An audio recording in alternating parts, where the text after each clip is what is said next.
ಯಾದವಾರ್ಯರ ಜೀವನ ಚರಿತ್ರೆಯಲ್ಲಿಯೇ ಒಂದು ಈ ತರಹದ ಘಟನೆ ಬರುತ್ತದೆ. ಯಾದವಾರ್ಯರ ಮಗುವಿಗೆ ಬಹಳಷ್ಟು ಅನಾರೋಗ್ಯ ಇದ್ದಾಗ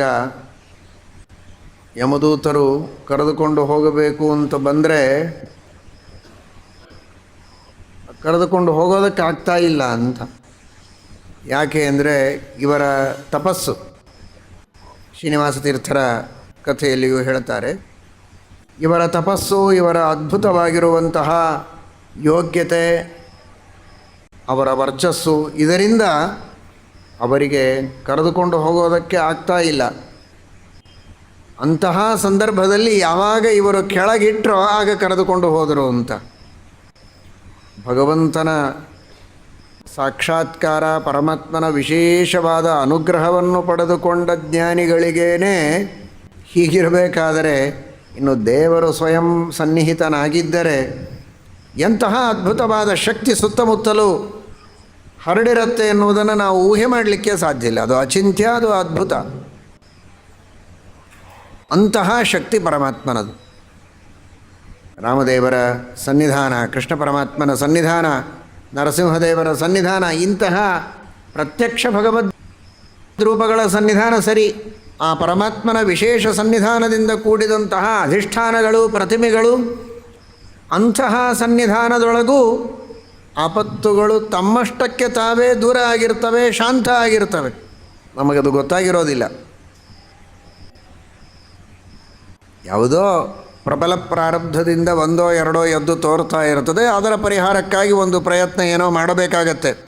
ಆದರೆ ತನ್ನಷ್ಟಕ್ಕೆ ತಾನೇ ಪರಮಾತ್ಮ ತನ್ನ ಅನುಗ್ರಹದಿಂದ ಎಷ್ಟೆಷ್ಟೋ ಆಪತ್ತುಗಳನ್ನು ಪರಿಹಾರ ಮಾಡಿರ್ತಾನೆ ಅನ್ನುವುದನ್ನು ಈ ಒಂದು ಭಾಗವತದ ಮಾತಿನಿಂದ ನಾವು ಅರ್ಥ ಮಾಡಿಕೊಳ್ಳಬೇಕು. ಒಂದು ಸಂ ಎಂಬ ಉಪಸರ್ಗದಿಂದ ಶ್ರೀಮದ್ ಭಾಗವತ ನಮಗಿಂತಹ ಒಂದು ಉಪದೇಶವನ್ನು ಮಾಡ್ತಾ ಇದೆ.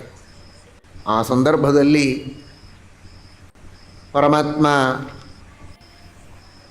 ಉತ್ತರಾದೇವಿಯ ಗರ್ಭವನ್ನು ನಾಶ ಮಾಡುವುದಕ್ಕೆ ಅವರು ಬಿಟ್ಟಿದ್ದಾರೆ. ಪುನಃ ಬ್ರಹ್ಮಾಸ್ತ್ರವನ್ನು ತಾನೇ ಪರಮಾತ್ಮ ಉತ್ತರಾದೇವಿಯ ಗರ್ಭದಲ್ಲಿ ಪ್ರವೇಶ ಮಾಡಿ ಪರೀಕ್ಷಿತನ ರಕ್ಷಣೆಯನ್ನು ಮಾಡಿದ್ದಾನೆ.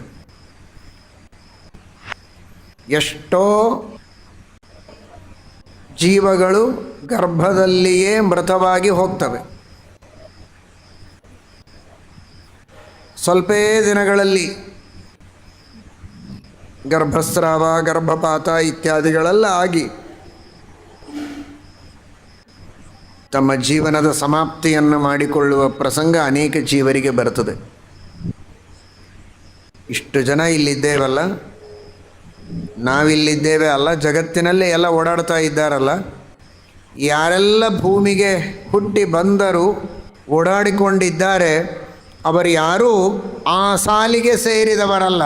ಸೇರಿದರೆ ಇರ್ತಾನೆ ಇರಲಿಲ್ಲ. ಇಲ್ಲಿ ಗರ್ಭದಲ್ಲಿ ಪೂರ್ಣವಾಗಿ ಬದುಕಿದ್ದು ಹೊರಗೆ ಬಂದ ಮೇಲೂ ಕೆಲವೇ ದಿನಗಳಲ್ಲಿ ಕಣ್ಣು ಮುಚ್ಚದೆ ಇನ್ನೂ ಕಣ್ಣು ತೆಗೆದುಕೊಂಡಿದ್ದಾರೆ ಅಂದರೆ ಭಗವಂತನ ಅನುಗ್ರಹ ಎಲ್ಲರಿಗೂ ಇದೆ ಅಂತಲೇ ಅರ್ಥ. ಆ ಪರಮಾತ್ಮ ರಕ್ಷಣೆ ಮಾಡಿದ್ದಾನೆ ಅನ್ನೋದಕ್ಕಾಗಿಯೇ ಬದುಕಿದ್ದಾರೆ ಅಂತ. ಆ ರೀತಿ ಸಜ್ಜನರನ್ನೆಲ್ಲ ಪರಮಾತ್ಮ ಪ್ರೀತಿಯಿಂದ, ಅನುಗ್ರಹದಿಂದ ರಕ್ಷಣೆ ಮಾಡ್ತಾನೆ. ಕೆಲವು ದುರ್ಜನರು ಜಗತ್ತಿನಲ್ಲಿದ್ದಾರೆ. ಅವರವರ ಸಾಧನೆ ಅವರಿಂದ ಆಗಬೇಕು ಅನ್ನೋದಕ್ಕಾಗಿ ಅವರನ್ನು ಬದುಕಿಸಿರ್ತಾನೆ. ಆದರೆ ಸಜ್ಜನರಂತೂ ತಮ್ಮ ಸಜ್ಜನಿಕೆಯ ಸಾಧನೆಯನ್ನೆಲ್ಲ ಮಾಡಬೇಕಾಗಿದ್ದರೆ ಈ ಬದುಕು ಅವಶ್ಯಕ. ಶರೀರ ಮಾಧ್ಯಂ ಖಲು ಧರ್ಮ ಸಾಧನಂ. ಅಂತಹ ಶರೀರವನ್ನು ಇಲ್ಲಿಯವರೆಗೆ ಬದುಕಿಸಿ ಕೊಟ್ಟಿದ್ದಾನೆ ಅಂದರೆ ಅದು ದೇವರು ಮಾಡಿದ ದೊಡ್ಡ ಅನುಗ್ರಹ.